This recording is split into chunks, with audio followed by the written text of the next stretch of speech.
I will call this meeting to order, and it is 6:01. The first item on our agenda is to take roll call. Mr. Bryant? Here. Nikki Buck is not able to join us this evening. Mr. Derricks? Here. Ms. Ostendorf? Here. Ms. Tower is also not able to join us, and Ms. Tift? Here. And Chair is here. So we have 5 members present, 2 absent. We will go ahead and stand and say the Pledge of Allegiance. I pledge allegiance to the flag of the United States of America and to the republic which stands one nation under God, indivisible, with liberty and justice for all. Thank you, everyone. I have asked Jennifer to go ahead and read our vision for the evening.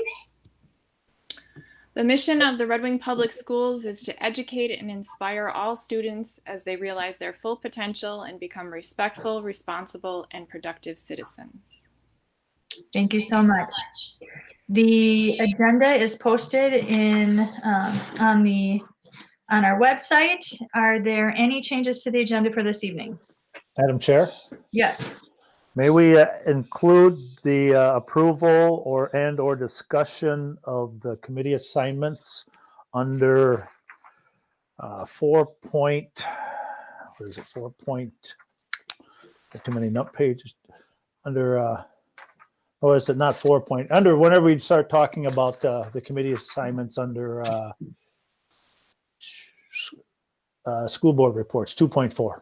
So add that for our test to have any discussion and or approve the committee assignments that we. I'm sorry, where did you want that inserted, Jim? I believe it's under, I think it's under 2.4 under school board Okay. reports. I believe that's where it's located. Okay. Any other changes to the agenda? Or No other changes for me, Pam. Okay. Then I am looking for a motion to approve the agenda as amended with the addition of a discussion and approval of the committee assignments under 2.4. Anna will make that motion. I'll second. Motion made Second. by Anna, seconded by Jim. Any other discussion? All right, we will begin the roll call vote then with Ms. Tift. Aye. Mr. Bryant? Aye. Mr. Derricks? Aye. Ms. Ostendorf? Aye. And chair votes aye. So the agenda is approved. First item on our agenda is the educational plan. It's just in our board packet as always for reference. The next piece is recognitions and upcoming events. Does anybody have anything they'd like to share? Madam Chair, I'll just have a little comment. That's all. Yep. If I may. I didn't put my name in the queue yet, so. That's all right. You and I, we had a meeting this morning at the high school, and as we all know, today's the first day of the again for 5th through 12, and then K and 3 and 4 attended full time along with K through 2. But I did have the pleasure to walk down the high school, just kind of walk down, visit with people in the administration office, and as coming out, there was some students with donuts that they do on a regular basis. Emmett knows about this. And a young lady asked me, she said, would you like a donut? And I passed, just so everybody has, rest assured, I didn't have one. But I did ask her, I said, I don't know who it was, very nice young lady. I said, are you happy to be back in school? Absolutely, she said, just beamed with the fact that she could be back in school. So just something I thought was just very nice, that just answered it immediately after I asked the question. So. Yes. I was up there as well, and it definitely felt like the first day of school all over again, and you could feel the excitement in the hallways. So it was really great to see and feel that. And I know that every one of us that I'm seeing on the screen right now is super happy that we've been able to move this forward. So welcome back to school. Any other recognitions or upcoming events? I will just remind our board that we do have our Minnesota School Boards Association Leadership Conference again this Thursday. Many of us, if not most or all of us, attended this last Thursday, and it will continue this coming Thursday and then the following Thursday. We had some great speakers and some breakout sessions already, so it was already time well spent. Next year we'll be hopefully back in person, but it's a very wonderfully done virtual event. So hats off to MSBA for doing that. And it certainly does take a lot of effort to pull something like that off. So thank you to them. Any other recognitions or upcoming events? I will note that in your Sunday e-news, you will start seeing competitions and activities listed there. And while there's a limit on spectators in most venues right now, you can live stream many of those events. So we'd really encourage you to support our wingers through virtual means if you at all can. And it's certainly exciting as well to see those kids back out in action. So go wingers. Any other recognitions or upcoming events? All right, seeing none, I have not received any public comment, which is the next item on our agenda. Have you received any, Superintendent Anderson? I did not receive any. Okay. We always welcome public comment. We don't have any this evening, but we'll move on in our agenda to school board reports. Do we have any reports from any committees this evening? Finance committee? Holly is not here, but anybody else on that committee have anything to share? We will meet next week, next Okay. Monday night. Board member Tiff and board member Tower and myself at 4:45. What date is that, Jim? Monday, the 25th. If that's a Monday, whatever that day, Monday is next week. I think it's Nikki that's joining you too. Oh, Jim, okay. instead of me. My mistake. My apology. That's okay. I didn't have my list in front of me. So board member Buck will be there with us. So thank you. All right, Thanks good. for clarifying that. Yes, thank you. Operations committee, any updates from operations? No, we meet first Monday of February, All right. the 1st, 4:45, and that's board member Dierks and board member Tiff. Okay, I got that one right. Sorry, I'm not on. Oh, yeah, I guess I am on operations. Never mind. Personnel committee, I don't believe we have any updates. We usually meet on the first Monday of every month, so that will also be on 2/1 at 3:45. Anything from legislative and policy committee? No, we have not met. All right, that is up and coming. Negotiations, we do have a meeting coming up with the cooks this coming Thursday, so we will start that meeting virtually. Any other committee updates that anyone would like to share at this time? The community rec board meets this Thursday, so we haven't met for quite a while with that, and we're doing it virtual. Do you mean the Community Education and Recreation Board, or do you mean the Joint Powers? Joint powers. Okay. Thank you.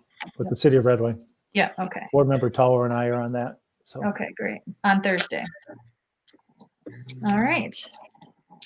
And then we do need to have some action. We need to take action on the list of committees that we have been talking about and assigned to for this coming year. It was sent to all of you earlier today. And is it an extra, Karsten, in the agenda? Yes, it is. Okay, it is. It's listed as an attachment then to our board packet. Is there any discussion with that list? It lists every committee and who is on each committee. Is there any discussion on that? We don't have building liaisons assigned. Right. Yeah. Do we do that today? I purposefully left that off, number one, for COVID reasons for right now. And number two, we used it last year and it wasn't really all that effective or useful. I think we can all be liaisons for all buildings and all community members. So it seemed to me that, I mean, it was something that we tried last year and it didn't really work out that well. So I left it off this year. If there's no other discussion on this list, then I would look for a motion to approve the list as presented. I'll make a motion to approve. All right, do I have a second? Anna, second. Any other discussion on the committee list? All right, we'll take a roll call vote to approve that list as presented. This time we'll start with Mr. Bryant. Aye. Mr. Derricks, Aye. Ms. Ostendorf, Aye. Ms. Tift, Aye. and chair votes aye, so that passes 5-0. Next up is the administrative reports. I provided a written summary of regarding several topics, so I won't cover that, but just to let you know that anyone on the board or the public can review those written notes. I will just mention two different areas. First of all, compensatory revenue. We are down nearly $300,000 compared to last year, largely because there was no need for people to fill out the free and reduced lunch application because everyone was receiving those meals for free anyway. However, Brent Lexfold, our nutrition services director, did lead a group of people to make calls to every family in the district to encourage them to fill out applications. As a result of that work, it would have been $400,000 down. Instead, we're only $300,000 down. So it made a $100,000 difference. So I'd like to thank Brent and all the employees who worked on that. We did receive a notice that we have a preliminary estimate of nearly $1.5 million in round two ESSER amounts from the federal government. That's related to some COVID relief. And we're still waiting for specific guidance as far as how that money can be spent this year. In addition to the written report, I do have three other items to mention. First of all, the Minnesota State High School League did send out some guidance as far as what students can and cannot do during the Pledge of Allegiance. And it wasn't a requirement for coaches to read that statement to our student athletes, but Mr. Hartman did encourage that, not because we're trying to encourage people to kneel during the Pledge of Allegiance, but because there might be student athletes from other districts who might do so, or maybe even some of our own kids. So it's more of an educational tool to our student athletes. So just wanted to disclose that happened. Also, Chris Palmatier is on the call, and I'm not asking him to report anything at this time, but he did volunteer to work with a group of people to consider some playground options for Twin Bluff School beginning next year. And so don't be surprised if you see some requests for fundraising events that should be coming our way. And Chris, I'm hoping, can work with community people to lead the effort. But Chris was willing to at least jumpstart that work. And we will also invite operation committee members to review plans and to provide some suggestions. So that'll be coming up starting in February. And then finally, as everyone knows, we did have an emergency distance learning day on Friday due to weather. And so that was kind of a learning experience because we're not allowed to do e-learning plan days, but we can do these emergency distance learning days. And so that's what we did on Friday. And it actually went really well. Most of our staff members were either assigned to distance learning expectations or they completed online staff development. So those are the three additional items that were not in writing. Thank you, Superintendent Anderson. Does anybody have any comments or questions for him about any of those items? I'll just say, Mr. Palmetier, thank you so much for leading that effort on the playground equipment. As we'll see later on down in our plans on the agenda this evening, we're going to talk about options for the fall. And one of those options would be to continue K through 6 in your building. And I think that is a great idea to continue talking about and thinking about playground equipment there, especially if we're going to have those little kids back in your building next year. So thank you for thinking about that and heading that up. I appreciate that. Any other questions about administrative reports? All right, then moving on to business, the business item 3.1, policy 808 regarding COVID-19 face coverings. I'll turn that back over to you, Mr. Anderson. And I'll mention that Shonda Jorgensen, our health and safety consultant, is on the call as well if there are specific questions. As you know, we did approve a face coverings policy earlier this year, but the Minnesota School Board Association on Friday issued an update to that particular policy.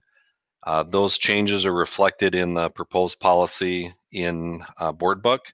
Also over the weekend, the COVID response team reviewed MSBA suggestions and made some additional suggestions. Those are highlighted in yellow in that proposed policy. So I think they're all sensible changes that are consistent with Minnesota Department of Health and Minnesota Department of Education. But you know, we'll definitely take any questions that anyone might have.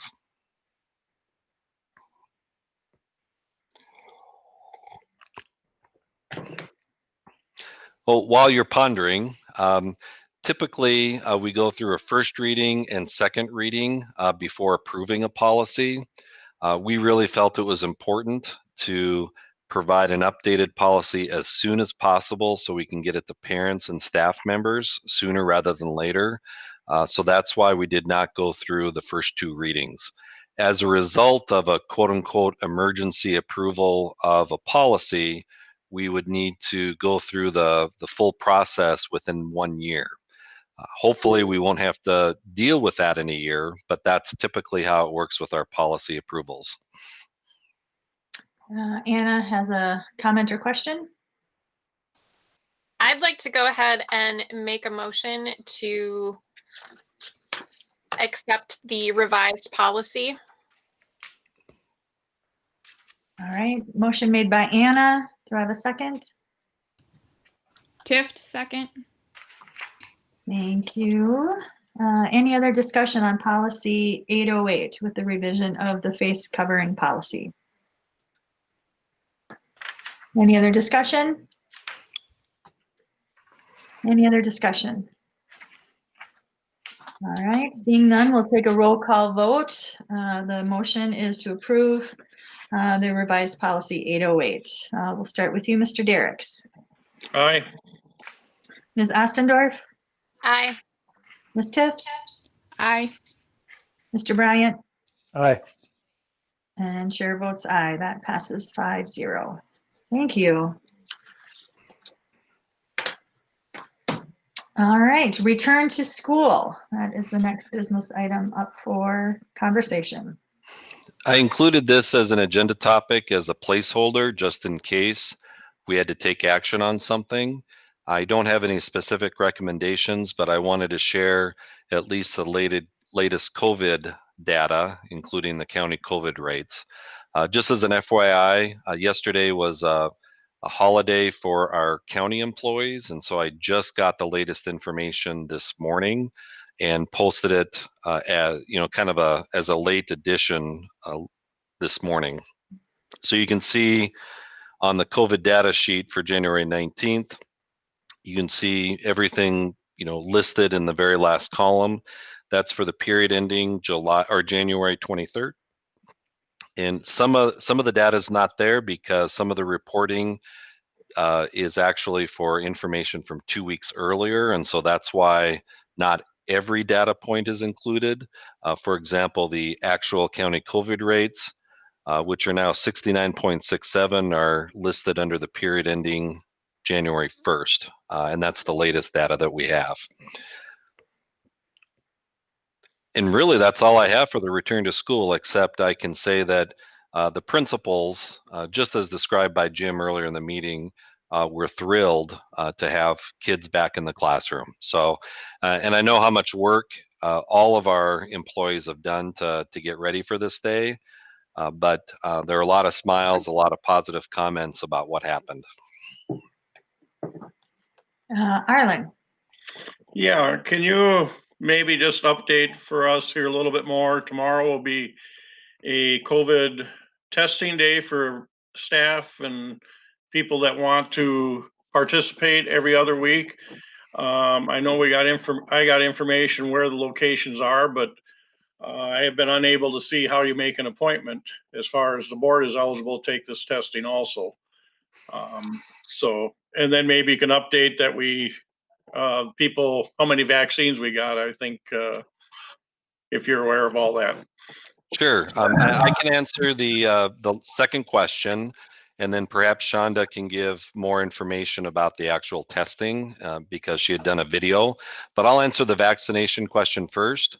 The state of Minnesota is undertaking a pilot program to distribute vaccinations, the Pfizer vaccination, to school employees across the state. Because the state of Minnesota does not have enough vaccinations, they had to proportionally distribute them. Red Wing Public Schools received 8 vaccinations for our 700 or 800 employees. And so those 8 people who were highest on the priority list did receive a message yesterday that they could set up an appointment if they desired.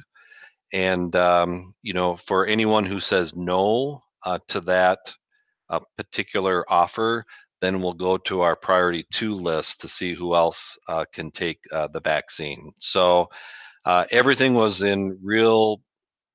done quickly because we did not receive the conference call until yesterday morning at 8 o'clock. The information was supposedly embargoed until 2 p.m. Somebody from a different district released the information to the media before that embargo time. And so then that kind of opened the door for all schools to release it a little bit earlier. But literally, we received a notice starting at 8 in the morning, and we had to prioritize, make the offers to employees, and then the employees had to provide a response to the state by 11:59 p.m. last night. So it's a very short turnaround. Thankfully, our COVID response team was all over it. We'd done some preliminary work, and so we were able to accomplish that in short order. But the short answer to your question, Arlen, is that we received the 8 vaccines, but we're hoping that this trial run will enable the whole state to really work efficiently and effectively when more vaccines are available. And Shonda, I don't know if you have anything to add about vaccinations, but I know you can also provide information about the testing program.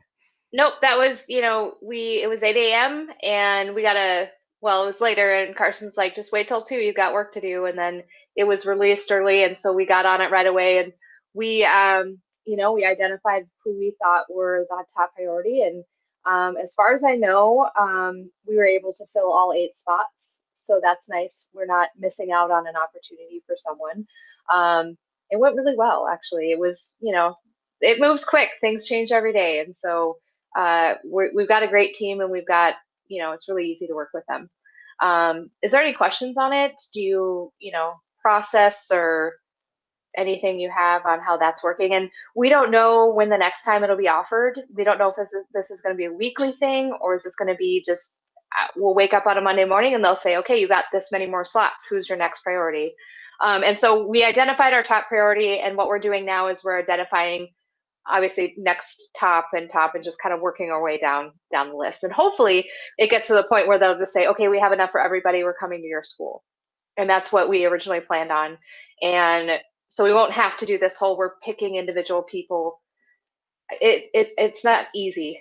We don't like doing that, but hopefully it'll get to the point where, they come to our school, they vaccinate us, and we're good to go.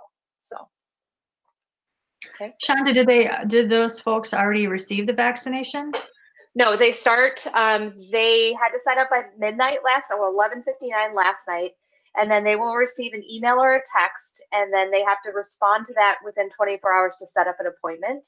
And they are reserved, so it'll start Thursday, and they're reserving evening and weekend appointments for school educators. So they don't have to leave school to get this done. Most probably our testing site right now is in Rochester. So they're gonna have to, go out of their way to do this. But they're gonna leave those open so that they're able to do that. It's not, oh, you have to leave work, we have to find a substitute, that kind of thing. So I haven't heard from anyone that they've got an appointment. It's now kind of between them and the state. We're out of it. Okay. Yep. So they come in to administrate the vaccination. Would they go somewhere to get it? Oh, okay. Gotcha. Yeah. Yep. And so hopefully sooner rather than later, we're going to end up getting people to come into our school to administer it.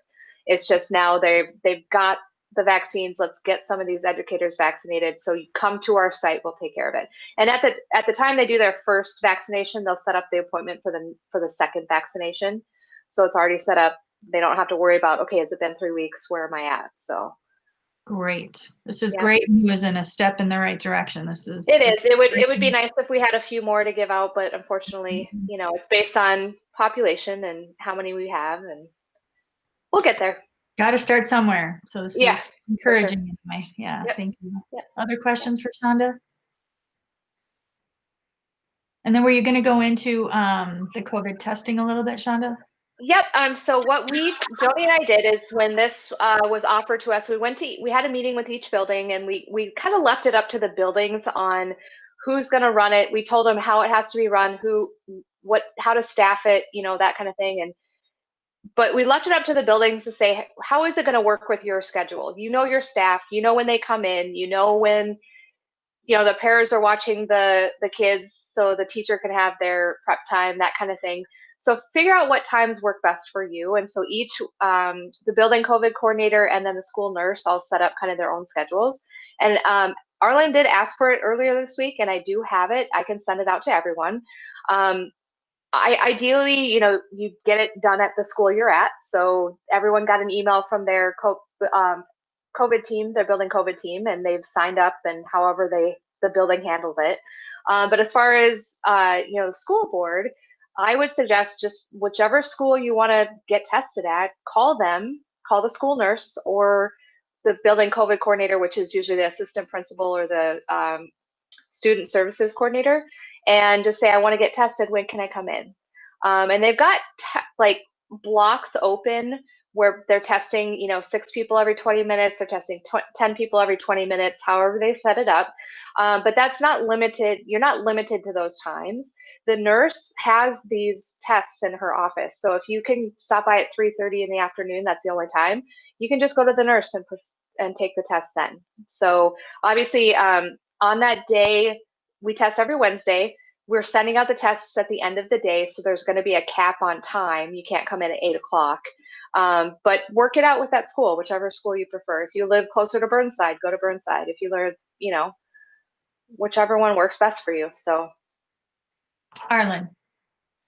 Yeah, I was under the impression they prefer appointments because I heard staff had done that to set up a time during the day in those time spans that were given. I don't specifically know who to contact in each building to make an appointment, or are board members able to just show up? And so, as far as also contractors to the district. Right. We prefer appointments so that we're aware you're coming in. It would be the school nurse really is who you need to call, and we can kind of make a list and provide phone numbers for you if you would like. I was just informed that the elementary nurses are done at 2:30. High school obviously is there till 4, so you have a little bit more leeway. But I can provide the schedule. They prefer you come when everyone else is testing, but that we're not limiting you to that. So yeah, I can provide that information. Thank you, Shonda. Anything Yeah, you're else? welcome. Any other updates on the return to school? I do want to take this time to just say thank you. Thank you to our staff, our teachers. It's been such an up and down year. We've been asking a lot of a lot of people to keep this this rolling, this business going, and we thank you. I know it's not been easy at all, and I just wanted to take some time to say thank you, because it's hard work, and we appreciate you so much. All right, seeing no other comments, then we'll move on to the consent agenda, which is listed in your board packet. Does anybody have anything they need to or would like to pull from the board pack or the consent agenda?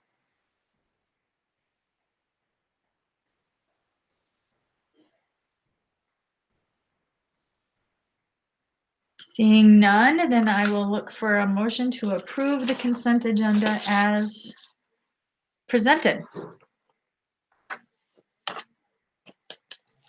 Anna, so moved. Motion made by Anna to approve the consent agenda. Do I have a second?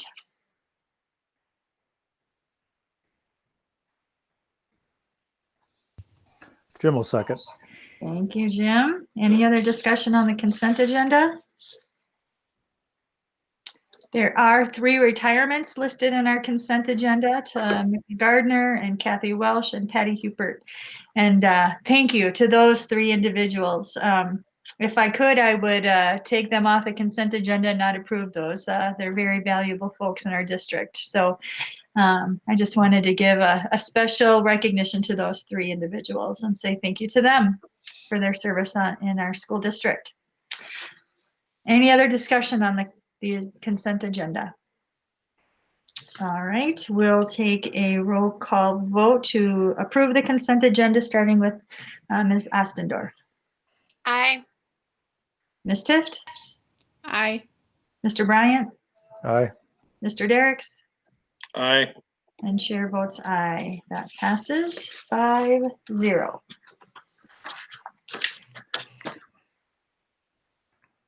All righty. Next up is donations and grants. Yeah, I'd like to thank the Christ Episcopal Church in Frontenac for a donation to the high school food pantry, as well as the Jones Family Foundation for a donation for scholarships through Community Education Recreation for English language learners.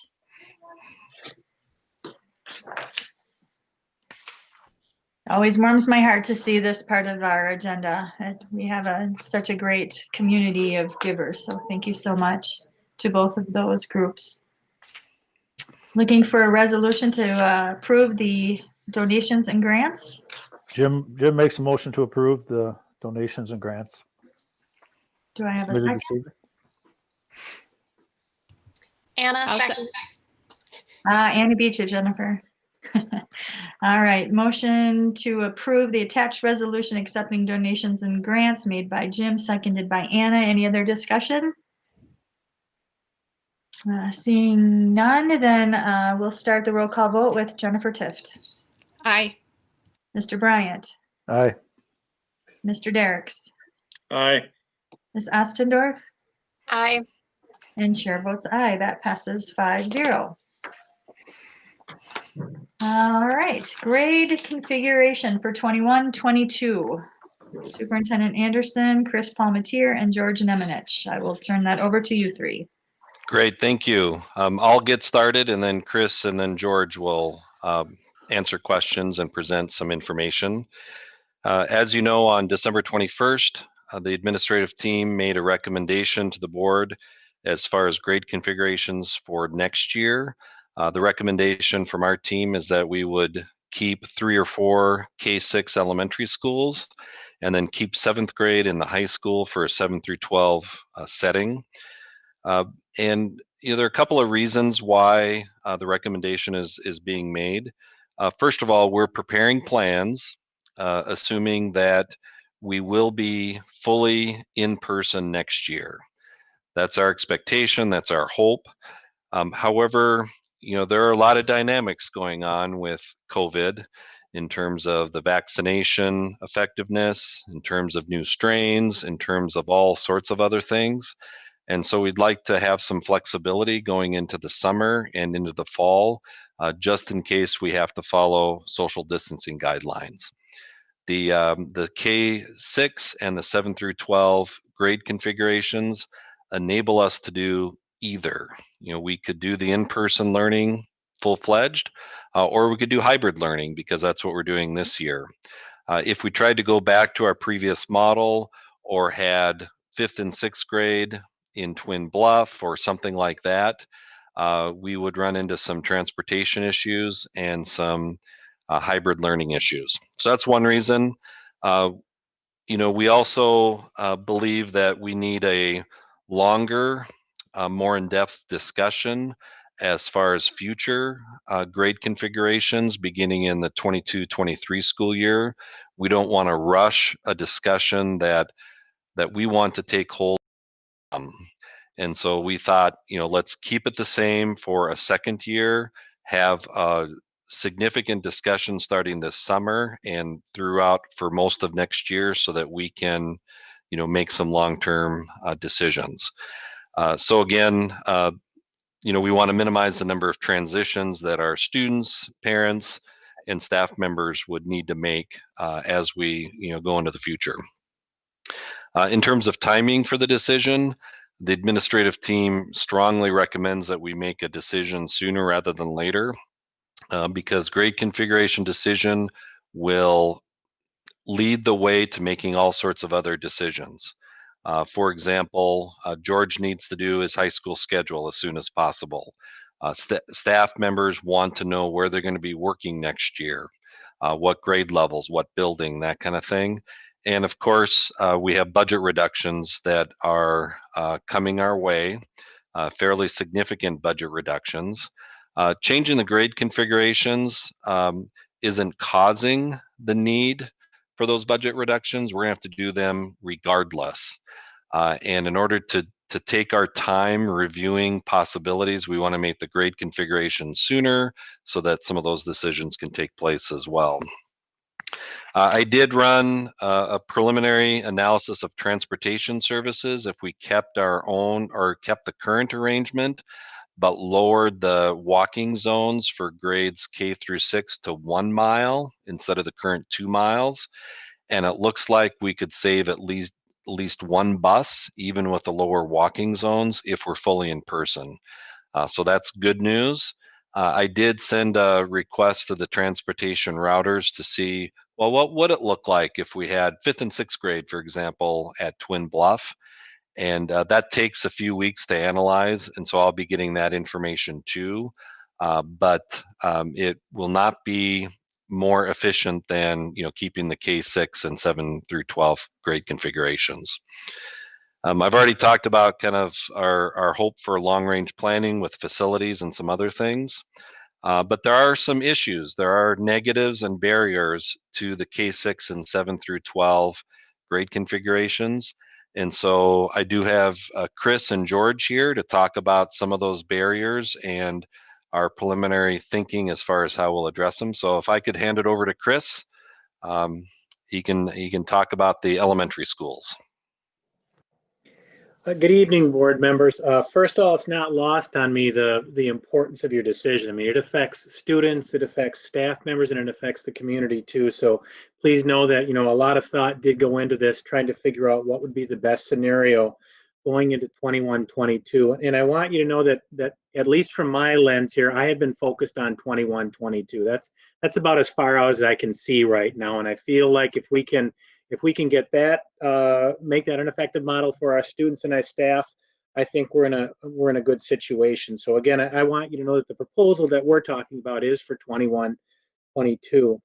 And as Karsten said too, you know, anytime we came up with a problem or thought about how to do this, the lens that we kept coming back to is, how can we provide the most flexibility, knowing what we know or don't know at this time? And it kept coming back to our current configuration of K6, 7, 12. You know, that said, there are some improvements that we can do based on our current model with K6, 7, 12.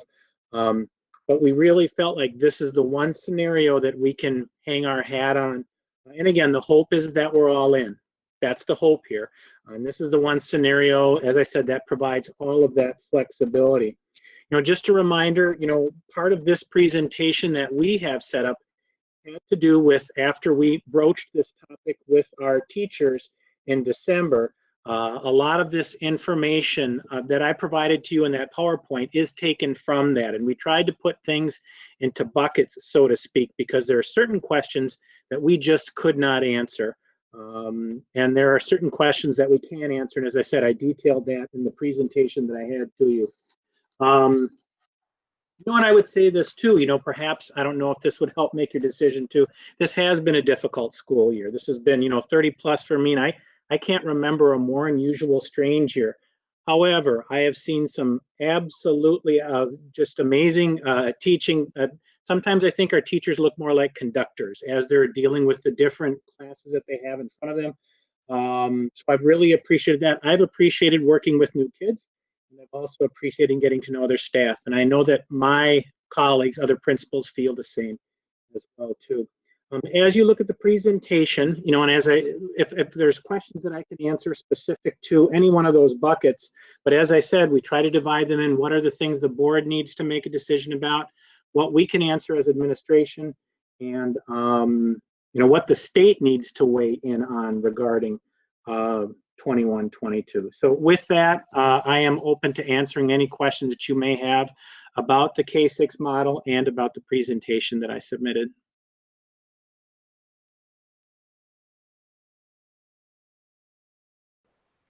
Go ahead, Anna. Okay, there we go. Yeah, I appreciate all the work that went into this. I am really uncomfortable with the idea of essentially not having a middle school for a few different reasons. And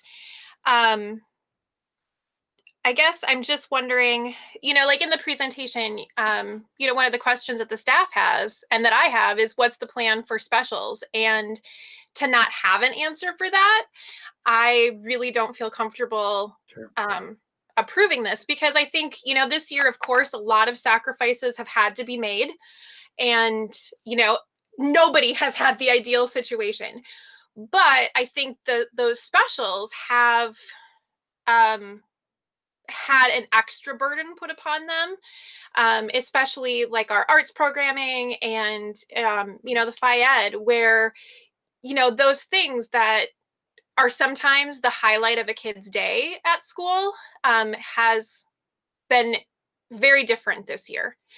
And, because it had to be. But I'm really uncomfortable with the idea that that might still be taking place next year. And of course, if COVID is still, rampant and we need to be in hybrid or whatever, it is what it is. But with that idea that the hope is that things will be more or less normal and we can be in person fully, I'm really nervous about approving this and then inadvertently locking us into a situation where we can't have those things because of the way that it's set up. I know already with elementary being in Sunnyside and Burnside, the art teachers, there's only one art teacher that was having to go back and forth between two schools. Now, if that art teacher is going back and forth between 4 schools, that's minimizing how much time they have. So I guess I'm just wondering, kind of what your thoughts are. I know you don't know yet what the specials are, but are we going to be locking ourselves into a situation where we can't do the things that we want to do because we opt for this choice right now in January? Okay, a couple of things, Anna. First off, you had said about being uncomfortable and not having a middle school. I am too. I've worked at that place for over 10 years, and I've felt like it's been an absolutely great place, and I've enjoyed being there. And I can't tell you how often I walk into the gym or the pool and I go, oh my gosh, I've got this beautiful facility and we're not able to use it right now. As a matter of fact, I was having a conversation with our pool manager about that. So I am attuned to that. I guess my response, and Karsten can probably answer that, whenever we have this conversation, I typically say this is for 21, 22, right? Right? And that's typically, and as I said, that's my lens as I have this conversation. But I always have to weigh that against, do I need to get kids in school? And if we can get kids in school, that kind of That's kind of our North Star. That's our priority. So I'm with you regarding middle school. And I hope I have Karsten's assurance that this is 21-22, and we'll talk about different configurations later because, as I said, there's some great opportunities that our students need to access. You know, in your question specific to specials, I get it, and I hear that on a regular basis too. You know, I know that there's ways that we can improve student access to it. I don't know whether it's a different way of having teachers travel, but again, everything is predicated on that 6-foot social distancing. And so if there's anything that we're locked into, that's kind of what we're locked into right now. I mean, I feel like if I'm planning for next year, if I can use this year as a template, if I'm looking at the way we have it set up right now, and say, for example, if we're locked into this 6 feet, which is not our, it's dictated to us by the state, you know, it may have to be like that. Unfortunately, and I say that unfortunately because I see that. But if there's a way that things can be relaxed and we're able to move more freely, I mean, I can just give you this, Anna. I am committed to having specials or FIAD or whatever, but I would like it to look different too, but to an extent, this is what we're locked into right now. It's probably not a great answer to you, but again, the only assurance that I can give you, Anna, is that I will explore those options with my teachers. That's an assurance that I can give you.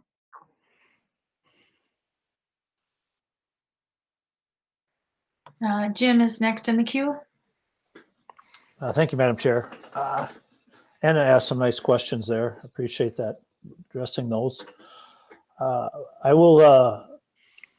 like the idea of your forward thinking, looking at, because this is, you're absolutely right, Mr. Palmatier, this is the most unusual year anybody can probably remember in our lifetime.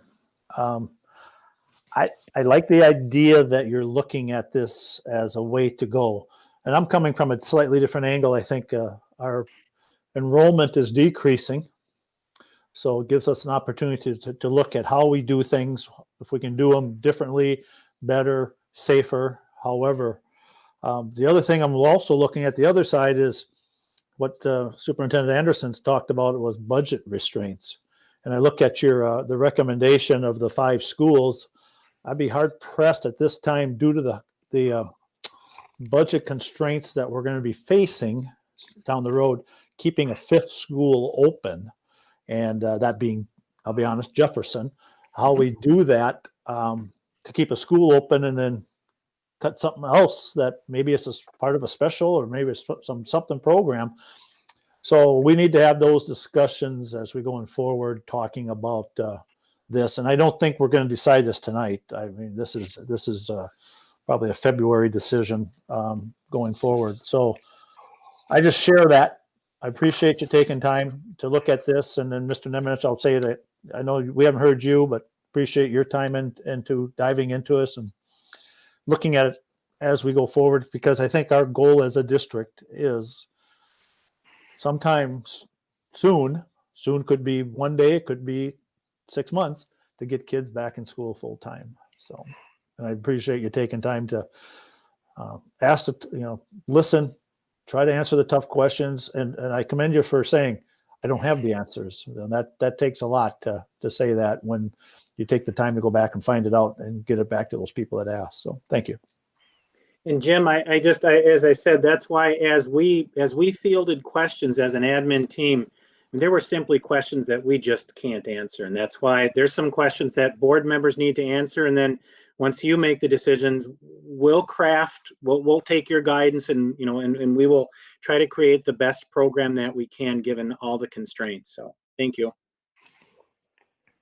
Karsten, you're next, and then Arlen. Yeah, all the principals realize that 6th grade band and elementary specials are important aspects of the decision. And I know that we are all dedicated to providing the best band experience for 6th graders that we can, and the best specialist experiences that we can. So our preference would be to have those specialist teachers, for example, teaching in their specialist areas. That's what we want. And it might look a little bit different, but we're we're really aiming for that. So, and that's assuming, of course, that we're fully in person, like we're all planning for. But I just want to make that clear, Anna, we're kind of going into it saying, okay, what could we do if we have K-6 schools? What could we do so that 6th grade band is still an incredibly meaningful experience? And the same with all of the other specials like art and PE, music, those kinds of things. So I just wanted to make sure that you know that, Anna. And the best solution, though, is to actually work with teachers, not only the specialist teachers, but also the general ed classroom teachers and administrators to see how that can best work.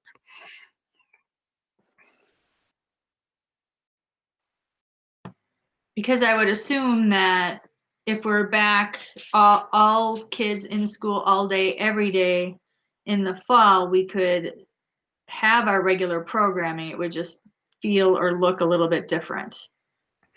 Is that correct? Yeah, Yes. that's certainly my take. And, Mikkel Gardner, who has been such a great pleasure for elementary and high school, is retiring. And so one of the decisions we're going to have to make is what kind of music licensure do we want to replace Mikkel? Mikkel is a choir person. And, if we're dedicated to providing a great band experience. And so we're going to have to decide together if we want a band teacher or a choir teacher, to replace Mikkel. And so that's one of the things that, if we make the decision tonight or in early February, then we can go after, the licenses that we need to make this work well and to come up with a great special schedule.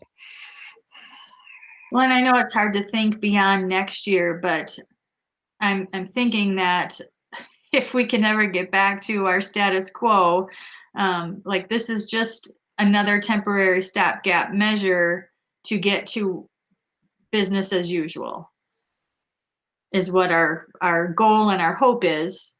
But also, as I understood and heard you say, this plan for next year is allowing for whatever could happen. If we have Correct. to continue what we're doing, this will provide for that. But if we can get everybody in school all day, every day in the fall, which is our goal and what we would like to plan for, this plan provides for that as well.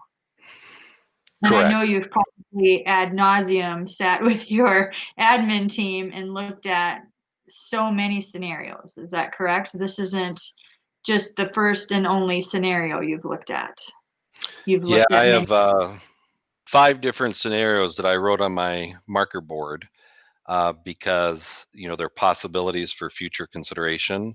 But when you actually analyze each one, the only one that gives us the flexibility would be the K-6 and 7 through 12, Okay. scenario, because everything else relies on transportation system with transfer buses and large groups of kids on each bus going into the different sites. And that's one of the reasons we run into problems with having entire grades at the middle school, or at Twin Bluff, I should say. So unfortunately, transportation is in some ways driving this, but also the Jefferson School is important because if we have to provide social distancing and we want to keep our elementary kids in person, then we need that extra building, just like we did this year. And so that's why the recommendation is to keep Jefferson, or to include Jefferson if the board approves use of the building, later in the spring or summer, because we don't know what that looks like. So for our planning purposes, we're assuming we will not have Jefferson unless the board decides otherwise. So, but we can wait on that decision a little bit because we need time to figure out exactly what's going to go on with social distancing before we decide that. Yes, thank you. And the mandates that might come or be continue or be loosened. Thank you. Arlen, you're in the queue. Thank you. I have my concerns on our specials, but I'm going to give us a little history lesson about Red Wing. Nearly 60 years ago, when I was at Jefferson Elementary School, At that time, we had 6 different elementary schools. We had Burnside, Jefferson, Sunnyside, Colville, Hancock, and Washington. And we had specials then. We had Mr. Verkins was an art teacher that traveled between schools. He spent us 1 day a week or whatever it was at Jefferson. Before I go any further, I want to say I'm not advocating in this to keep Jefferson open. I'm just telling you my experience because that's where I was. We had Mr. Smith that came around to do Phi Ed once or twice a week. And we had a couple other specials that came around. And the point is, we had 50% more students in our district then than what we have right now. I graduated with a class of nearly 300. But it did work with people moving from school to school at that time. I'm sure there are ways to do it. Not sure, I can't give you specifics, just like administration can't, but when the time comes, they will be able to come up with some solutions. Will it be the same as now? No. But we can make most of these specials work. I fully believe we will be back to in-person learning for all students next fall, but I'm saying that guardedly because we don't know what the next strike COVID's going to throw at us. But we were able to survive with our specials coming, and I believe we also had, I think in 4th or 5th grade, we also had some orchestra training, very minor, but I think there was people that were learning to play the violin in 5th or 6th grade. We had people that came around to teach that 1 or 2 days a week. So I'm going to put my faith in administration to come up with making this work. I'm fully on board for me to look at next year with our options. And I understand that more than likely Jefferson is going to be shut down next year. But I like the idea that it's available if we get another something thrown at us from COVID coming into next year. But I just wanted to put that out that we did function as a district with 6 different elementary schools, not 4 different ones. And we had 50% more students we have now, and our specials did move from school to school even back then. So there are ways to do it. We'll adapt it, I'm sure, to make it work. And thank you for letting me speak. I'll just piggyback a little bit what Arlen said. They did have cars back there for people to drive around to the other schools too back then, because I was 2 years behind him, and we had 325 kids that graduated in our class in 1970 something. So Not the horse and buggy, Jim? All right, George, you're up next. no. Okay. Well, so I think you have the presentation that we had put together for the 712, and basically very similar to what Chris mentioned. We kind of gleaned themes from our survey of staff from the what came from that survey that pertained to 712, and really you could kind of see them there. I kind of laid them out, but tech needs, materials and supplies, teaching assignments, class size, scheduling, elective concerns, the lunches, how are those going to operate? A lot of questions, practical questions, right? Those are things that came up and made sense. And so really throughout the presentation, you probably saw a running theme, and I'll get to that here in a second, but I think there's 3 things to look at here. Number one, the big looming question everybody asks, can we fit 712 in the high school building all in, right? We can do that. We have the building space for it. We can make that work. The second question, and this is a biggie, is scheduling. And I think this goes back to what Anna was talking about at the very beginning. And that's that, when there isn't a middle school, what are we doing with our 7-8, right? And so that is definitely a concern of ours.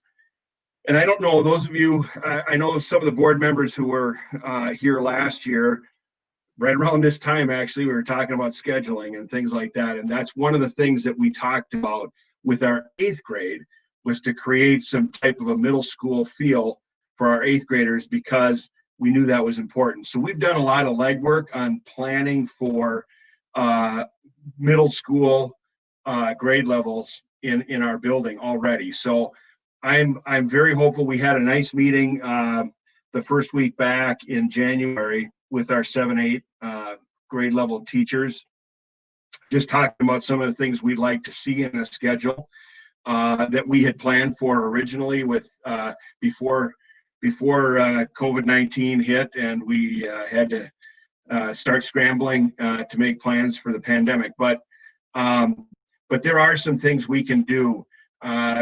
We don't necessarily, the 7th and 8th graders don't have to be on the same exact schedule as our high school. We can plan around that. We can create advisory for our 7 and 8 students, and we can shorten up the class periods so they're not so lengthy like the blocks right now, which are very, I think that's a bit taxing on our 7th and 8th graders. So those are some things that we definitely want to consider when we schedule. So we're not going into this saying, okay, 7-12, all right, 7th and 8th graders, you are now plopped into the high school, and now you don't have 4 years of high school or 5, you got 6 now. We're not doing it like that. We want to make sure that our 7th and 8th graders have a feel of just basically a schedule that's going to meet their needs, because they're developmentally very different from our 9 through 12 grade level students. So that's something that we want to address, and we've already started addressing that with our staff. And then the third thing is this is the running theme throughout that whole presentation was, you probably saw this: registration, budget, enrollment. Okay, those 3 things are huge factors in what we will be able to do. Whether it's,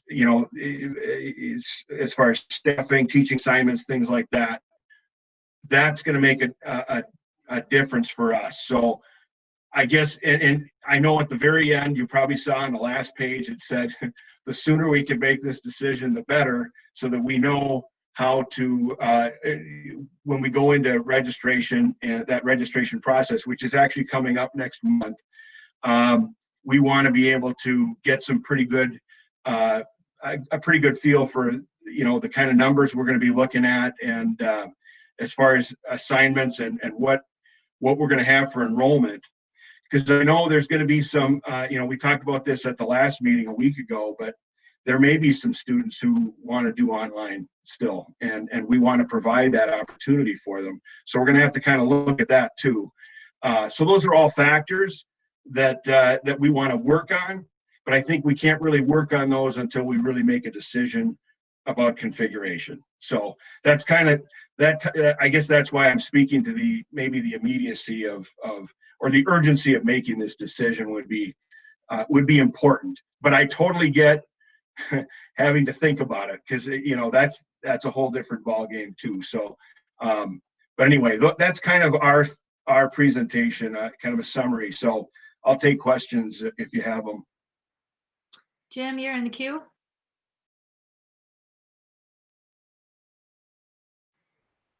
And you're muted. Yep, I saw that after I started talking. Nobody was listening to me, just talking to myself again. And but Mr. Nemenich, thank you for hitting on that 7th and 8th grade feel about the middle school. I appreciate that, and you're absolutely right. A year ago, we were talking about scheduling this different scenario. So my question is to the team, 3 of you, and Mr. Palmetier, it's your school, Twin Bluff. Looking at these schools, the high school is the biggest building we have. The middle school is the next biggest building we have. Have you discussed, you don't tell me tonight, have you discussed keeping all 6th graders at the middle school, keeping K through 6 and all 6th graders at the middle school? One reason, 6th grade band. I just throw it out there. Don't expect an answer unless you've, so I just thought I'd throw it out there.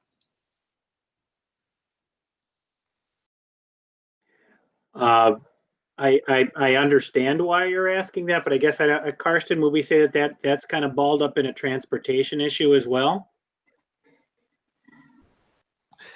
Yeah, I think the answer is yes for this coming year and for subsequent years. Although another variation would be like K4 buildings and then 5 and 6 at Twin Bluff, along with K through 4. But like Chris said, the major stumbling block there is transportation, because this year we have limits as far as how many kids we have on the bus. And I don't think we'll have those limits next year, but we don't know for sure. And we can't, add 10 or 20 buses to our fleet in order to make it work with social distancing guidelines. So that's one barrier, to doing that for this coming year. And I understand that some discussion has to do it, but from somebody just looking at this, you got kids already going to the middle school. What's the bus still has to go there. There's Right. one more bus got to go there. So saying it's a transportation issue is hard for me to digest, because you already got kids going there. You already got kids being dropped off there and picked up there. So why not have a bigger school with more classrooms to have more kids at that building than some of the other buildings, and spread out kids more? So Yeah. I'm not saying it's perfect, but it's just hard for me to take into that, wrap my mind around it when we already have things going on there, and how we can we make it, instead of saying no, we can't do it, let's see if we can make it work. Yeah, and the other factor that's part of that is that we have several buses, for example, that are taking elementary kids to Burnside, and then they go back out right away to get the 7 through 12 kids over to the high school. If we added some extra routes to get those Burnside kids over to Twin Bluff, it's let's say a 15-minute ride each way. And so then all of a sudden we're adding 30 minutes, and we make the starting time for the schools in the morning and the ending time for the schools in the afternoon even wider than where we are now, because we need that time to shuttle kids from the outlying elementary schools into the Twin Bluff. So that's the other factor, is that, we could make something like that work, but we might be adding somewhere between 30 minutes and 60 minutes within the student day to make it happen. That's my understanding anyway. And Anna. I have some questions about like what the financial aspect of this is going to be, like the pros and cons of this. So we have some additional costs, right? Like potentially adding a playground at the middle school. There were lunch expenses for the high school. Are there other things that, again, like, because kind of going back to my earlier comments, I'm just concerned that by making this decision, we're locking ourselves into other things that we may not have necessarily thought about. And I assume that you guys have thought about them, but if you could just help me think through them, that would be great. What other expenses are we going to have if we stick with this and are going to a fully in-person situation? Sure, and I'll jump in and answer your question, Anna. The two biggest drivers, regardless of the grade configurations, would be staffing and building operations, or how many buildings we have. So assuming Jefferson is not used next year, the building operation costs will be roughly the same, because we'd have the same number of buildings just serving different kids. So I think that part is neutral. In terms of staffing, I think that it will be not more expensive doing K6 and 7 through 12. There could be some cost savings because we won't have as many shared staff between the previous, like the middle school and the high school that we've had in the past. We may have some more flexibility because all the 7 through 12 teachers are, well, almost all of them would be licensed as 7 through 12 teachers, so we aren't filling gaps as much as we are now. So it could be cheaper in that way. The one negative to having neighborhood schools would be there could be different class sizes within a particular grade. So for example, Sunnyside has smaller classrooms, let's say for 5th graders, than the middle school does. And so that may mean that the middle school or the Twin Bluff class sizes are slightly higher. I will say that I feel a lot better now than I did 15 years ago when thinking about neighborhood schools, because our transportation people can draw the maps and at least try to even them out as much as possible. So I'm not as concerned about that as I used to be. I do think that we would save some on transportation costs. So there may be some like an extra oven, some extra tables for the high school cafeteria, but I think we'd also realize some savings on transportation and possibly some other areas.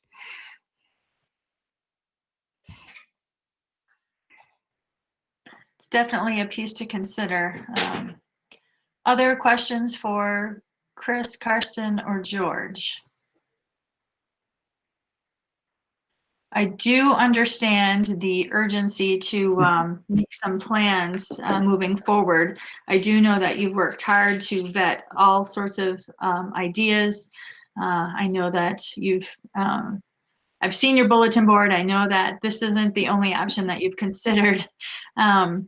And so I would look for a motion to adopt the following grade configurations for 21-22. And I do want to put an asterisk back there behind that, because we know that everything is fluid right now. Everything has to be flexible, but I do know that you need some sort of springboard or starting place to be able to plan for next year, knowing that it could all change. But you do need to move forward with some sort of plan. So I would look for a motion, knowing that we just have to keep in the back of our minds that we might have to be flexible. And I know that your fear, Anna, is that if we approve this today, we're locked in. But I think that we can always amend, right? A plan moving forward. This is just a starting place to be moving forward for the fall. Is that correct, Karsten? I mean, we're not going to like open or close whole buildings. That's not what I'm talking about, but we might have to switch around maybe K through 5. I mean, we might have to switch around things as you get deeper into the dive. Yeah, I think, if and when the board, approves that recommendation, then that would be our operating assumption moving forward.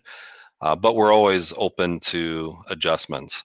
And I remember last summer after the governor, came forward with a safe learning plan, we went into it knowing that we had to do hybrid. We had to have small class sizes spread out throughout the district. And, I'll tell you what, we were completely committed to having specialist teachers rotate between the different classrooms at all the elementary schools. That's what we started with. But in the end, the only way it could work in a hybrid situation was to have those specialist teachers serve as, paired, with other classroom teachers. That was the only way it would work, because we did not want one specialist teacher to visit 7 or 8 classrooms during COVID, because then that would increase the risk of transmission. And so that's why, we went back to, we wanted to follow social distancing and hybrid, and we had the special serve as paired teacher. Well, if we're in person, the game is different. Then, we'll go back to what we were hoping to do, for this year, and make every effort to get the specialist teachers to provide, their teaching in their area. So that's what we're committed to. But we'd go into it assuming that, we're going to do K6 and 7-12 with some adjustments along the way in terms of who does what in that grade configuration.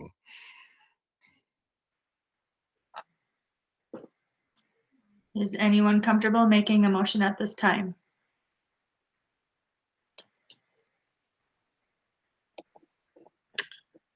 Madam Chair, I'll make the motion to adopt the following grade configurations for the 21-22 school year. Sunnyside School, K through 6, Burnside School, K through 6, Twin Bluff Middle School, or I'm sorry, not middle school, Twin Bluff School, grades K through 6, Jefferson School K through 6 if board approves use of this building, and Red Wing High School grades 7 through 12. All right, motion made. I'll second it. All right, motion made by Ireland, seconded by Jennifer. Any other discussion? Yeah, Madam Jim? Chair. Yeah. I like the idea. But I don't think I'm comfortable with the answer I got about could be 30 to 60 more minutes of transportation until about 6th grade. But I think that 6th grade band is a topic that's going to rear its ugly head down the road because we do offer it. I was more comfortable waiting for the 2 weeks to make this decision, February 1st, than tonight. So I did not get an answer I'm comfortable with on my question. So I'm not opposed to this, but I'm opposed to approving it tonight. So I'll be voting no. Arlen? Yeah, I just want to make it clear that I do expect, even though I made this motion, that our specials will be in our schools, probably moving around a little more than what they are right now, but I expect that we still will be having them specials going to the school, and we'll figure out a way to get that accomplished. I think it is doable because regardless of how we do this, we're going to have roughly the same number of sections of school, be it as I think we were probably running 7 or 8 sections of each grade. So the specials still would have to come in there and do that because our teachers still need their prep time and stuff too. So I'm going into this with my motion expecting that we will have the specials still continuing basically as what they have been in the past. Jennifer? I just want to echo Arlen a little bit. I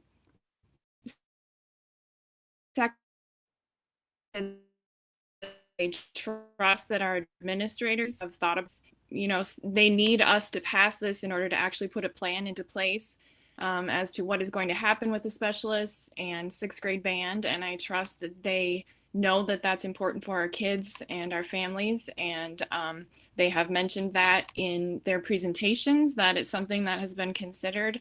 And, I believe that it will continue to be a priority to provide these specials for our kids. So I think just voting on this tonight and approving this will give them the chance to make some of those more detailed, specific plans moving forward for our kids. Thank you, Arlen and Jennifer. I completely agree with both of you. That is my full expectation as well. You've got a lot of great resources at your disposal, along with some great staff that I'm sure can come up with some really great plans in order to make sure that 6th grade band continues. However that looks, it might be different for 1 year, but if we miss that crucial year of development of 6th grade band, then future bands down the road are going to suffer, and I would hate to see that. So that is my expectation as well. So the motion on the table is made by Arlen, seconded by Jennifer. Any further discussion? Any more discussion? Any further discussion? So the motion is to adopt the following grade configurations as listed by Arlen earlier for the 21-22 school year. We will start a roll call vote with Mr. Bryant. No. Mr. Derricks. Aye. Ms. Ostendorf. No. Ms. Tift. Aye. And chair votes aye. So that passes 3-2. We appreciate your time, Mr. Nemenich, Palmetier, for joining us this evening and giving us an opportunity to ask questions, and definitely let us know how that planning is going, and we look forward to hearing all the details. Very good. Thank you. Thank you. All right, next on our agenda is school board structure. Karsten, I'm gonna pass this to you. You've got more background on this than I do. Sure. can Early last fall, we did approve a resolution to have virtual meetings because of the pandemic. And so we've been conducting our board meetings as well as committee meetings virtually since then. At first, we struggled, undoubtedly. I remember the first meeting that we had in the high school cafeteria. We had feedback. We weren't able to log in. I think things are going a lot better now because of the way we handle Google Meets and then live stream at YouTube. So in terms of virtual meetings, I think we're doing a very good job. However, we've had some discussions about the possibility of going to either in-person meetings or hybrid school board meetings. And in my mind, a hybrid school board meeting would enable board members to be physically present in a building together, but then also allow board members to participate virtually if they so choose. So that's how I define hybrid meetings. In-person meetings would require all board members to be physically present. Otherwise, they wouldn't be able to share their voice or their vote. Anyway, I met with the technology team. Lisa and I met with the technology team to kind of look at both of those options. And we really tried to come up with a hybrid solution that made a lot of sense. So we took out our Chromebooks and our headsets and experimented with that. We also looked at using what's called an OWL, which is a technology device that you can put in the center of a group of people, and then as somebody speaks, the device will hear the voice and then point the camera at the person, so that you can broadcast that on the internet, and so you can see people talking if they're in person. So we tried all sorts of different possibilities with that, but we ran into barriers in the ways we were doing it. And in the end, we concluded, in order to minimize the wasting time during board meetings, we concluded that if we did something like a hybrid model, that it would probably be best just to have school board members present in the room along with Ann Jacobson, the newspaper editor, because you always want to try to give access to our local newspaper to provide coverage and transparency to the public, but then have some people could still participate virtually, and of course the public could still see everything and hear everything virtually, but we concluded that it'd be best just to have school board members and Ann Jacobson present in the room. So I could go into all sorts of details about why, but it just felt like everything single step we couldn't either hear people, or we were too close together, and it became incredibly complicated. So that's the thinking. If we do want to go to hybrid meetings, the suggestion is to just have board members who want to be physically present along with the newspaper editor to be in the room, but still allow other board members to participate virtually. It's not as great of a solution as I had hoped, but that's what we're thinking to start with, if the board chooses to do that. And Carson, can you talk about where the in-person meetings would be taking place?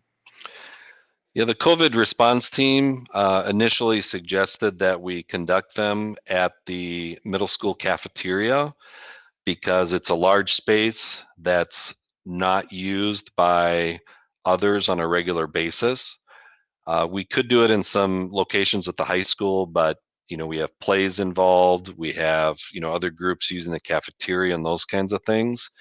If we're confident that we'd have very few board members meeting in person, in a hybrid situation, then that gives us a lot more flexibility, because we can certainly fit 4 or 5 people easier than another option. However, if we did not allow the public to come to the in-person part of it, that opens everything up because if we have our Chromebooks and headsets and we aren't trying to project out to the public in the audience, then we can be spread apart even though we're meeting in the same room. So that kind of opens the door for almost anything. So it depends on if we allow the public to be part of the meeting or not. Yeah. Well, and to be clear, the public is always invited to be a part of the meeting. They would just be invited in virtually because that will still be live streamed. Correct. Public comment will still be allowed virtually. It would just be the 7 of us plus Karsten plus Ann in a room at the max. Right. And that would be up to 7 because in a hybrid, we'd allow board members to participate virtually or in person. Yes. All right. Anna, were you in the queue?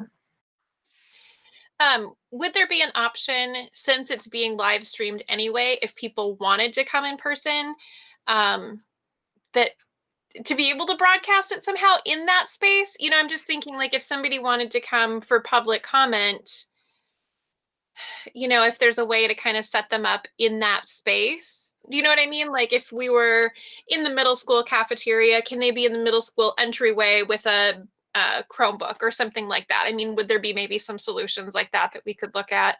I don't know that that's, I mean, I think people would probably be fine with just calling in, but, you know, it removes at least some barriers, you know, if people don't have the technology to be able to call in for public comment. Yeah, we considered that as well. And, you know, we were having some problems with feedback with a lot of this because if we were speaking into the OWL, which could be broadcast out to anybody in the area, then we were getting feedback, you know, like on our headsets. And so that wasn't working out very well. We talked about having literally the board members meeting in one part of a room with a screen on, you know, kind of separating the public and the board members just so that we can get the audio out so we didn't have the feedback. But then we thought, well, what's the point of having people, you know, in the building if they can't even see the board members easily? And you can angle it out in different ways. But it seemed like we just ran into barriers. In terms of technology usage, you know, we could have members of the public come in and actually use our Chromebooks and our headsets to participate and still be in the area.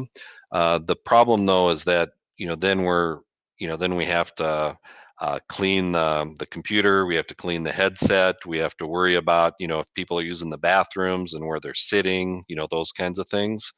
So we can make some of these work. I'm not saying it's impossible, but it just felt like it wasn't as advantageous as just having distance or just having in person.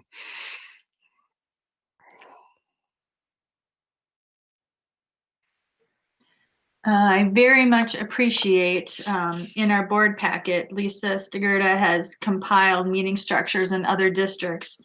So I very much appreciate that. It looks like all but in the Big 9, all but Mankato is moving to all in-person meetings.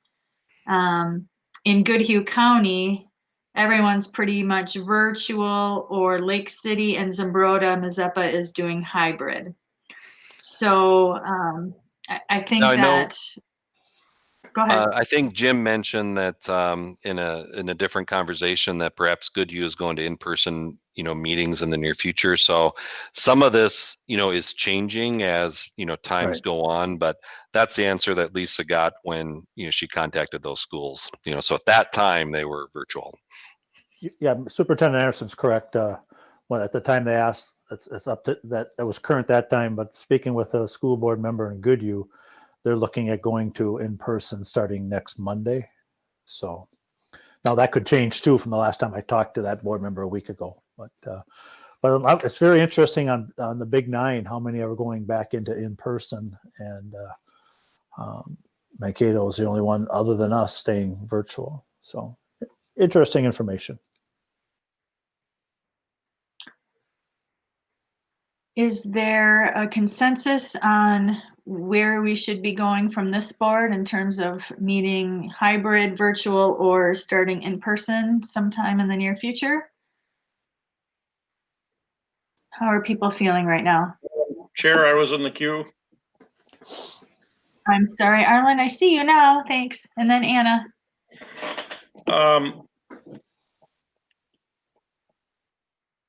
Our numbers are coming down and I'm starting to feel like we maybe are at a point where I would consider meeting in person even for myself. But it does concern me when you start, what are we going to do to allow the public to participate or be in attendance, and how many people we are going to put in the building. I'd like to see a little bit more how some of these other schools are going to do their hybrid or meetings that are coming online to be in person. Are we missing something on how we can make this work and still limit numbers? One of the things I'd like to know, if we could maybe have that sent out to us after the meeting tomorrow or whatever, what is the public, how much of the public is viewing us virtually right now, even tonight and some of our past meetings? Last year, at one point, we had over 300 people viewing us live with virtual meetings, which is something I would have never expected by going to this. And I think there are a lot of pluses to doing what we're doing here now, but I also understand the sentiment. If we are asking our staff to be in our buildings, why are we not going there, or why aren't we considering coming back? So I get it, but everybody's got different health issues or not issues or whatever, and we have to respect that. But I do not want to see us overload our building and jeopardize the safety of our students the next day either. So I'd like to just learn a little more. I don't want to say no. If somebody's got a recommendation tonight, we should vote on it, I suppose. But how are these other towns doing it? I don't remember what other big 9 schools it was that were going to this on the 25th, but what technology are they using and what technology are they not using when they do this? So, and who are they inviting to be in person? Are they limiting the number? And so I'd like a little more information, but I'm open to coming back. Thank you. Anna and then Jim. I agree with pretty much everything you said, Arlen. I think because of the COVID situation, I think it would be important for us to keep at least a hybrid option. I've had to quarantine for 2 weeks. It's a little different, the quarantining for 2 weeks or longer, than it is, if you, in previous years when you might have like the flu and need to miss a meeting. Having to quarantine for 2 or more weeks might mean that you miss, multiple meetings. And so I would hate to see that happen. So I would like us to stay with at least a hybrid option. I think there is, as you mentioned, a benefit to us going back to, meeting in person when possible, because we are asking others to do that. And I think that if I'm not willing to meet in person, I should not be voting for other people to have to be in person. And then I have a question. What is the city currently doing? Are they still I know that they were doing some changes to the city council chambers, and I wonder if that might at some point be an option for us to use or not, because I know that they're making some alterations with COVID in mind for that. And then when we go eventually someday, hopefully sooner than later, when we're able to be 100% in person for all of us, can we still be broadcasting it out to the YouTube? Because I think that that's been really good for people to be able to be informed and follow along with what we're doing. I think that helps with the transparency. And before I was on the board, greatly appreciated the ability to be able to watch the meetings that way. So I would like to see us be able to continue with that, even when we're able to be in person again. If I could answer your two questions, Anna. First, Lisa did contact City Council or the City Hall to see the status of City Council chambers, and they do not have a specific date that they're following in terms of having in-person meetings. So I'm not sure if it's going to be a month or 3 months or exactly what's going on at the city. I was not aware that they were making some adaptations due to COVID, so I think that's a good thing for us to really look at when we go back to in person. And the second question has to do with live streaming. I'm confident that we'll be able to find a way to live stream to the public via YouTube in the future. That's by far a better option than what we were doing before COVID, and we'll be able to make that work. It might not give the same personal views of board members because we wouldn't be on a Google Meet where each one of us can be seen and heard, that clearly. But we'd be able to put up a videotape, and I'm sure, somehow get it onto YouTube with a live streaming.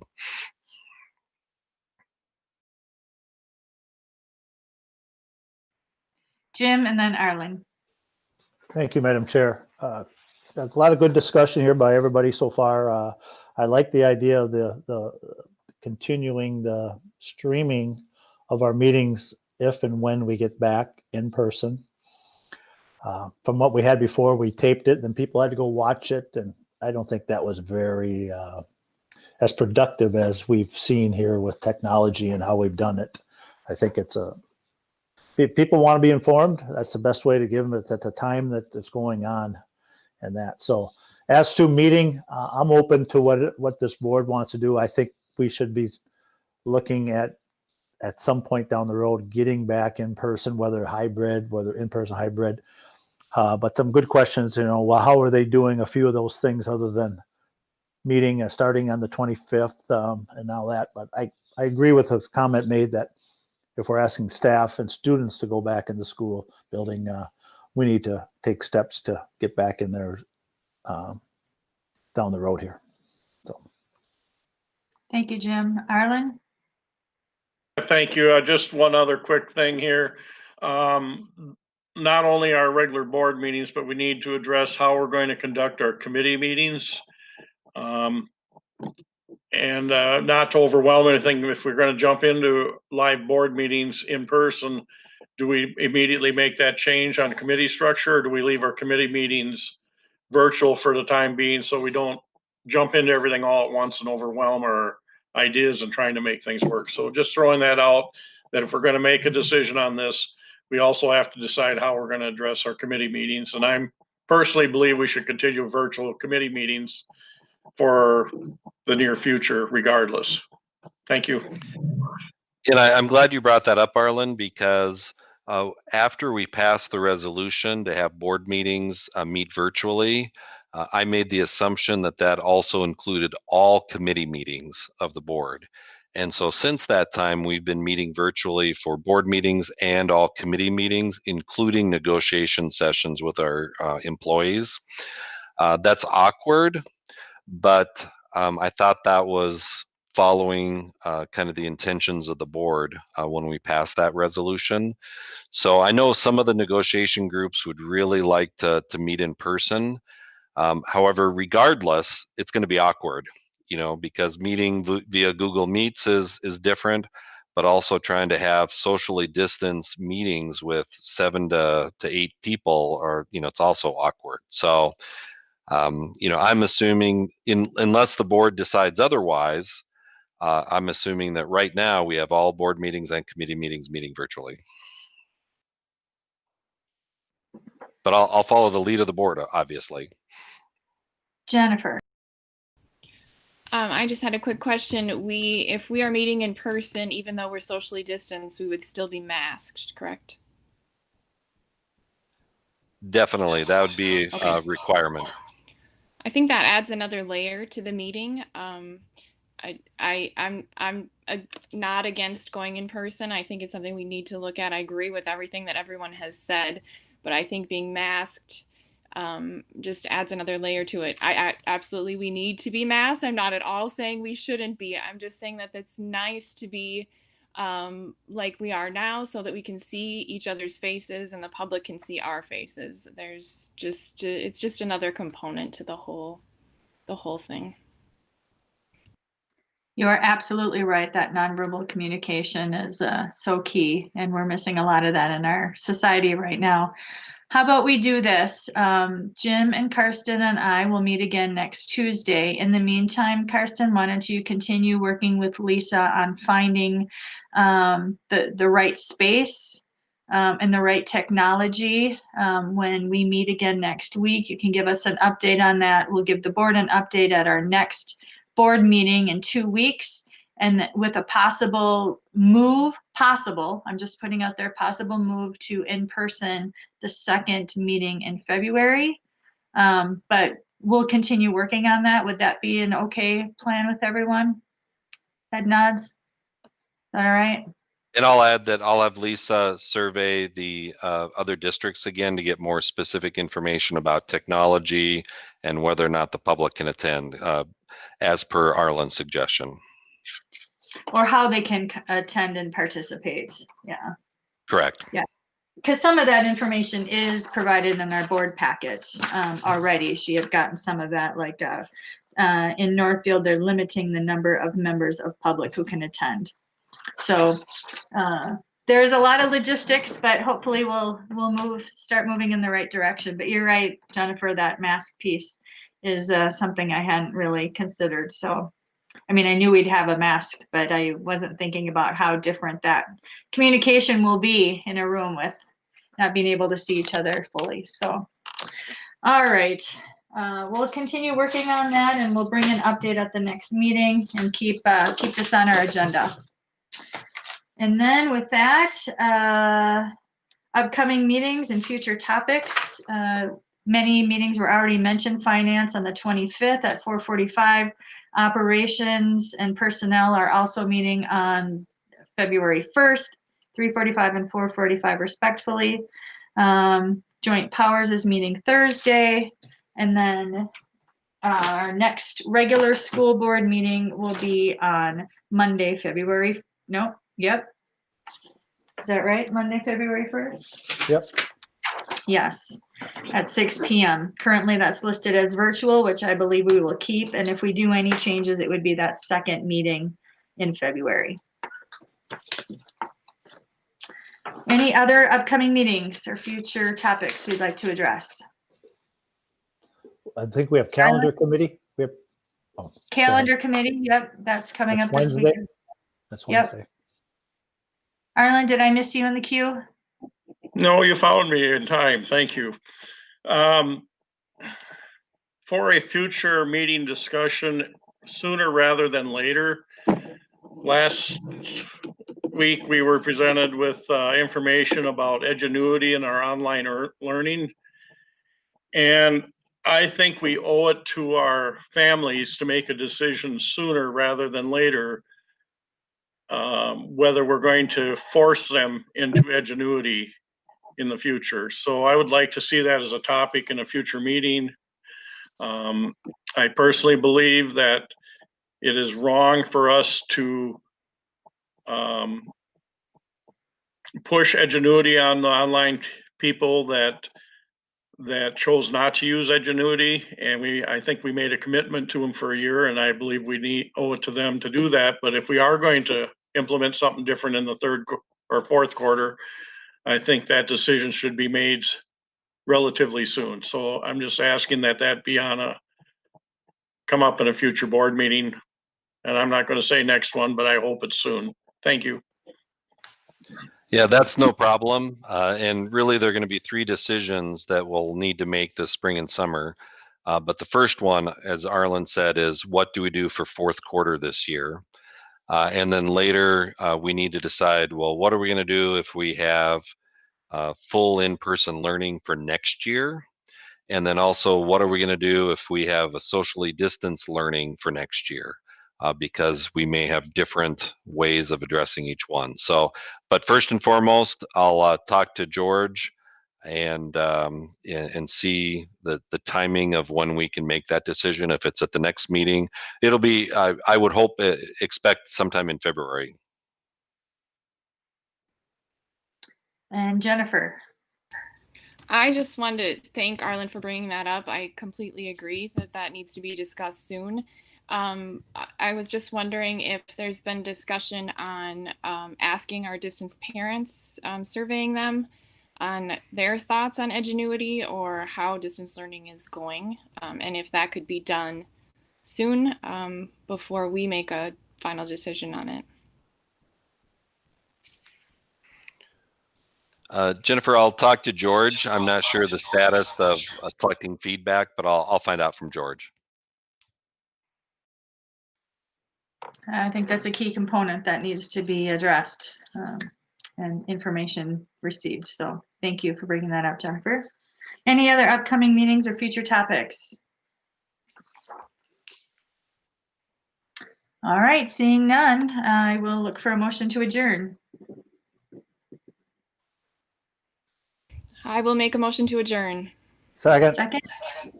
Motion made by Jennifer, seconded by Jim. Any discussion? No. We'll take a roll call vote. Mr. Derricks? Aye, I'm gone. Ms. Astendorf? Aye. Ms. Tift? Aye. Mr. Bryant? Aye. Chair votes aye. We are adjourned at 7:46. Thank you, everyone. Have a great Have a evening. nice night. Good evening. Stay Bye now. warm.